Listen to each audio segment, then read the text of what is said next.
Hey, what's up everybody? Welcome to Car Question. Matt is riding the Mazda Mx-30 GT with James. And yes, it's the first electrified vehicle of Mazda. A lot of bad mouth on the internet was telling that Mazda is going to shut down its factory because there was no green vehicle. They were wrong, Matt. I know. Here's the green vehicle now, but it's not the best with the autonomy right now. No, it comes at a big price of range, and it's kind of bringing back the range anxiety that I used to have in the first electric vehicle that were on the market. So right now, there's gonna be a lot of things that needs to change to make this vehicle perfect. But still, when you look at the exterior though, how do you like it? I like the exterior, Matt. It's very Mazda style. It means that it's aggressive, but it's also compact. It's an urban SUV. Yes, you can see it pretty much with the size of it, and you've got those special door, the suicide door. Still, the trunk is kind of not bad when it comes to storage, and I really like the color, that famous soul red, but you need to make sure that you're going to take care of that color over time because it's a little bit fragile though. When it comes to the interior, the suicide door is a real mess if you're sitting in the rear. How do you like the space in the rear? I do not like the space in the rear, Matt, but I do like the space in the engine bay. Oh yeah, the engine bay. There's probably more space than in the back seat. Otherwise, when you look also at the interior, 20% of recycled material that I really like. I really love that material, which is some Liège cork. You know, when you open your bottle of wine, Mazda used to produce this material way back then when they didn't even create cars. But otherwise, with all the equipment, the display screen, the central control, you've got that special way of controlling the internal temperature with that screen. It's typical Mazda, but it's great build quality, great assembly. When you touch the material, we're nearly in the luxury territory.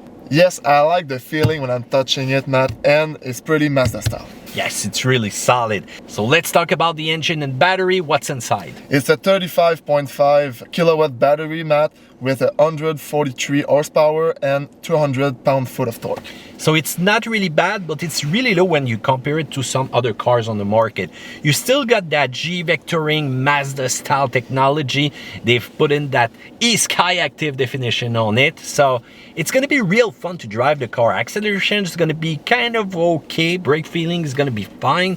Direction, the suspension feels firm though. It's Mazda style, that vroom vroom zoom zoom addiction. You know, the way that the car makes one with the driver, you can still feel it in that electrical vehicle. But range now, this is getting kind of complicated with Mazda because they've introduced this vehicle and it's probably one that has the less range, the less kilometers that you can do in pure EV mode. Yeah, you really need to think about plugging your car when you arrive home, Matt, because if you forget that, you will get stuck in the traffic. If you live in Toronto or any big city, that might happen if it's cold outside. So how about the range?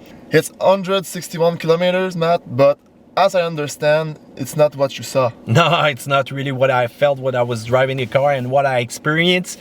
It kind of really changed depending on the temperature out there. So 160 is pretty optimal temperature, optimal condition with summer tires.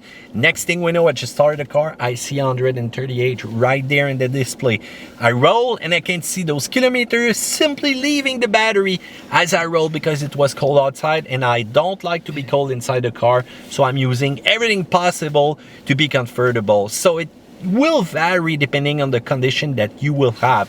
I wouldn't want to be stuck in that car in a snowstorm where, you know, you need to push the car a little bit further than what you're used to, and also it won't fully regenerate because when it's gonna get to those conditions, you're not gonna be rolling as fast, doing your stop as precise. So range anxiety is kind of back with that car, and I used to feel that in the first Nissan Leaf, in the first Kia Soul, name it. But today, I don't think it's really acceptable to put this kind of car on the market with such little range. And with the price also. Yes, and when you look right there in the hood, you told that at the beginning of the video, there is a lot of place where you can add a range extender, just like that old BMW i3 that I used to drive, and I used to like that car. So they are talking about to bring back the rotative engine. Yeah, and I think it's a great idea, Matt, because I don't think the electric version will be the one that I would buy if I had to buy one.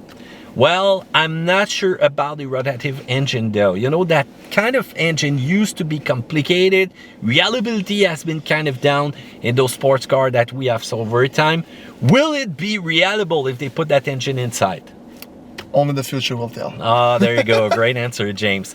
So let's talk about charging. Also, the battery, 20% to 80% is going to be achieved in 36 minutes with a level 3 charger, 50 kilowatts.